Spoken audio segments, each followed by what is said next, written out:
Oke, assalamualaikum warahmatullahi wabarakatuh. Selamat pagi, salam sejahtera untuk kita semua. Untuk kali ini saya perkenalkan dulu bagi yang belum kenal, tentunya belum kenal masih kelas baru ya. Saya ngajar di ekonomi. Nama saya Fitrio. Sebelumnya saya ngajar di TI di bidang e-commerce ya. Untuk kali ini saya diberi keamanan untuk mengampu mata kuliah bisnis internasional. Nah, secara umum bisnis ya, apapun bisnisnya itu hampir sama, cuma dilabeli bisnis internasional itu karena kita lingkupnya adalah internasional. Tentunya variabel kemudian juga parameter-parameternya secara makro itu akan lebih kompleks lagi karena meliputi beberapa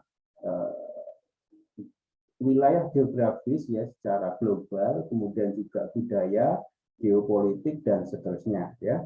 Jadi untuk pertemuan pertama ini mungkin saya hanya memperkenalkan diri saja apa yang kita bahas dalam jangka waktu 1 semester ke depan ya.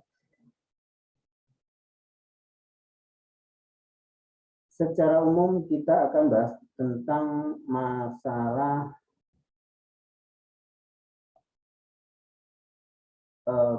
bisnis atau suatu pertukaran uang, kemudian juga pertukaran barang secara internasional. Yang jelas nanti mahasiswa bisa mengetahui konsep bisnis internasional ya, kemudian juga ruang lingkup bisnis internasional seperti apa, kemudian juga globalisasi bisnis ya, bisnis secara global dipandang secara internasional ya, kemudian juga aktivitas bisnis internasional itu seperti apa, kemudian membuat atau katakanlah mengetahui model bisnis atau bisnis plan satu perusahaan multinasional. Kemudian lingkupnya adalah kita di dalam melakukan bisnis internasional itu tidak terlepas dari budaya, kemudian juga politik dan hukum, lingkungan teknologi, etika dan tanggung jawab sosial secara umum ya, kemudian juga organisasi sosial ya. Perdagangan global itu juga nanti akan bertahap berkembang sesuai dengan peradaban manusia itu sendiri ya, mulai dari perdagangan klasik sampai perdagangan modern. Kemudian juga bagaimana cara teori investasi internasional. Kemudian juga ekonomi politik perdagangan internasional, kebijaksanaan perdagangan internasional, karena kita harus komplain, kita harus mematuhi beberapa item perdagangan nasional ketika kita nanti masuk dalam bisnis atau dalam forum perdagangan internasional, karena tiap daerah itu punya regulasi sendiri, secara global juga punya regulasi sendiri, sehingga kita harus mengikuti kesepakatan apa yang harus kita lakukan untuk melakukan perdagangan secara internasional. Ya. Kemudian juga sistem moneter, kita juga belajar bagaimana sistem moneter internasional itu seperti apa. Sejarah sistem moneter internasional, kemudian bursa valuta asing ya, kemudian pasar modal internasional, kemudian juga nilai tukar mata uangnya seperti apa ya. Kemudian juga kerjasama antar negara. Jadi dalam perdagangan bisnis internasional itu ada beberapa perdagangan yang merupakan agreement, misalnya ya General Agreement of Tariff and Trade GATT ya misalnya ya, kemudian juga WTO World Trade Organization, kemudian juga Uni Eropa, Masyarakat Ekonomi ASEAN, itu adalah agreement atau kesepakatan secara regional dengan berbagai kepentingan bisnis dan ataupun kepentingan politis ya. Jadi ada beberapa macam organisasi yang ada di dunia ini yang menaungi organisasi di organisasi perdagangan secara internasional ya. Kemudian bagaimana pemasarannya. Jadi kita akan cenderung lebih aplikatif ya nanti ketika kita belajar bagaimana pemasaran secara internasional ya.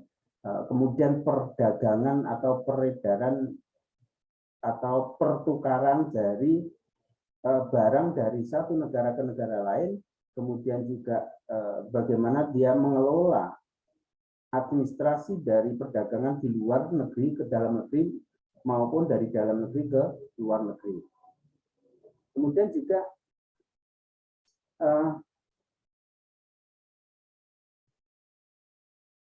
bagaimana mengelola bisnis internasional. Jadi mulai dari analisis pasar luar negeri, ya, kemudian juga memasuki pasar luar negeri itu seperti apa. Jadi secara umum sama, cuma kita sekarang lingkupnya global. Mulai dari riset, ya, mulai dari riset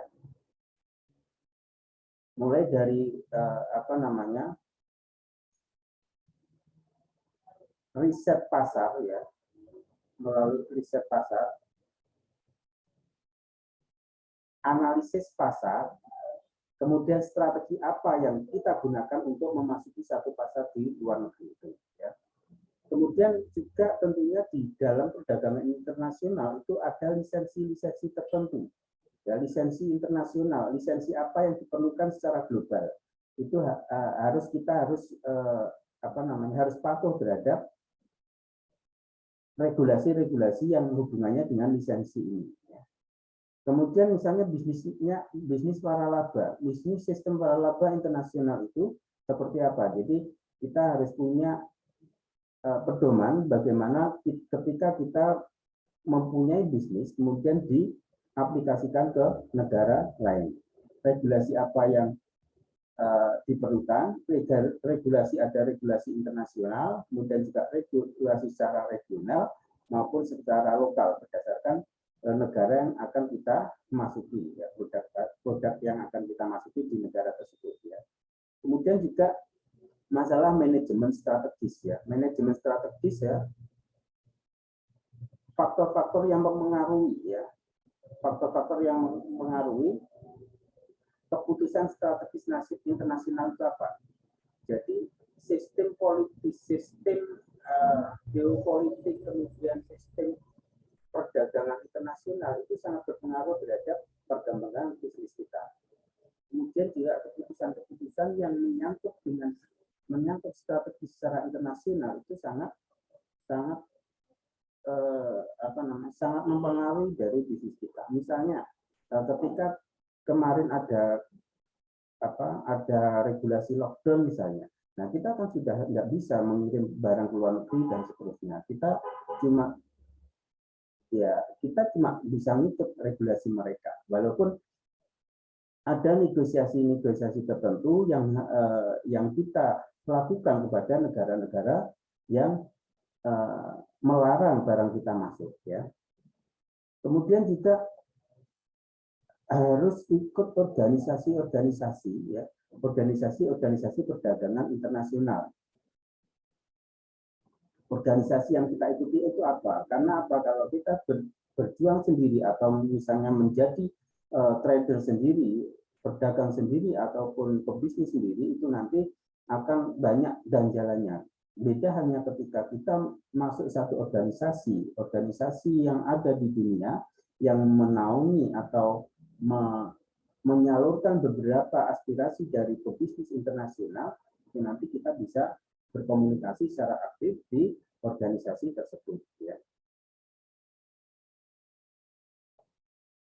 Kemudian pemasaran, ya, pemasaran internasional itu meliputi apa saja? Ya, jadi pengertian pemasaran internasional itu kita harus kuasai.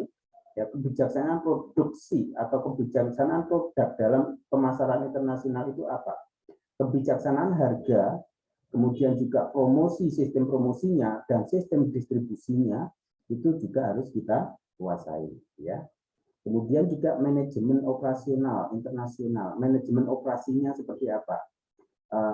Manajemen rantai pasok, integrasi vertikal dan horizontal, produktivitas kualitas dalam internasional itu seperti apa, ya. Nah, itu adalah nanti yang kita pelajari dalam kurun waktu 1 semester ini. Harapannya mahasiswa nanti bisa secara umum mengetahui secara global bisnis-bisnis yang ada di internasional, ya.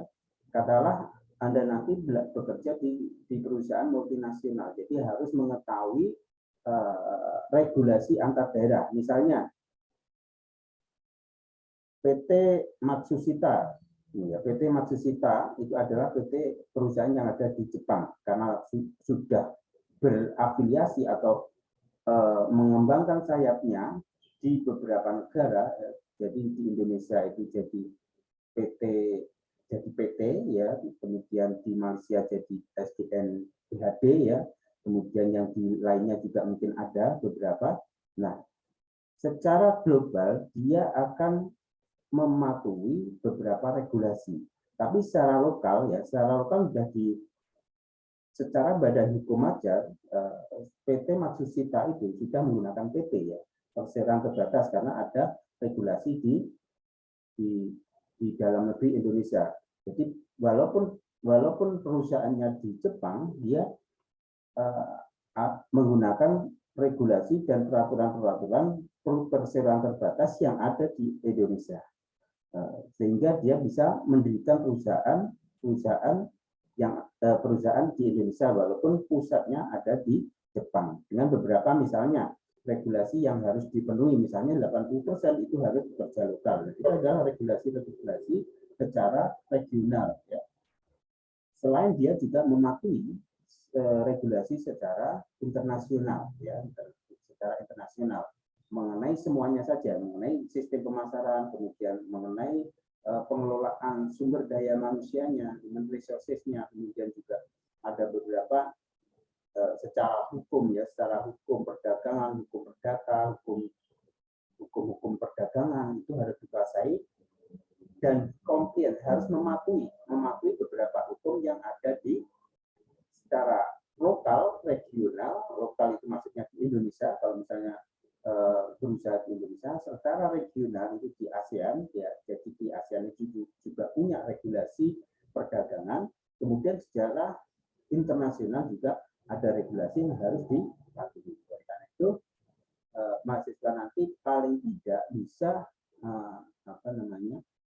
mengetahui ya.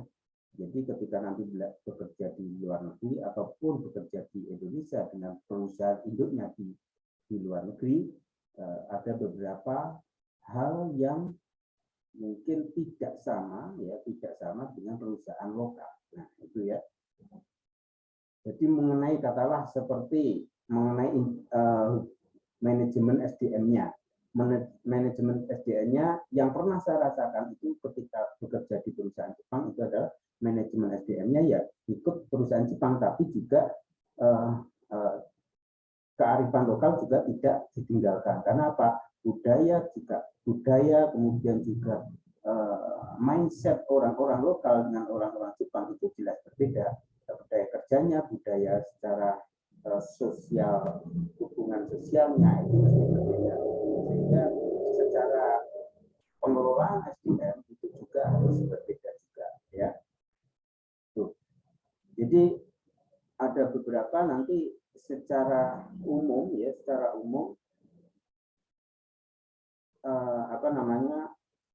bisnis internasional itu dibahas mulai dari SDM hingga regulasi dan peraturan-peraturan perdagangan dan beberapa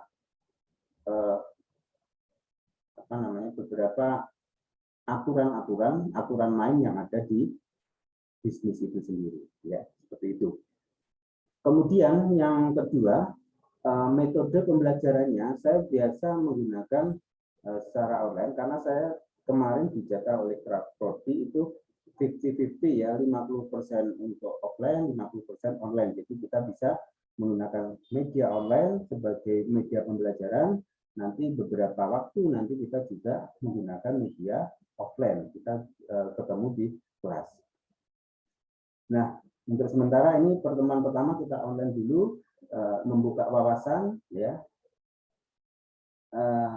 kemudian juga metode pembelajarannya saya menggunakan media-media yang ada, yaitu media dokumentasinya pakai Google Classroom, kemudian media komunikasinya saya biasa pakai Zoom sama Google Meet ya. Nanti di Google Meet aja karena Zoom kita cuma terbatas waktu ya. Nanti di Google Meet ya kita berusaha untuk bertemu di situ ya.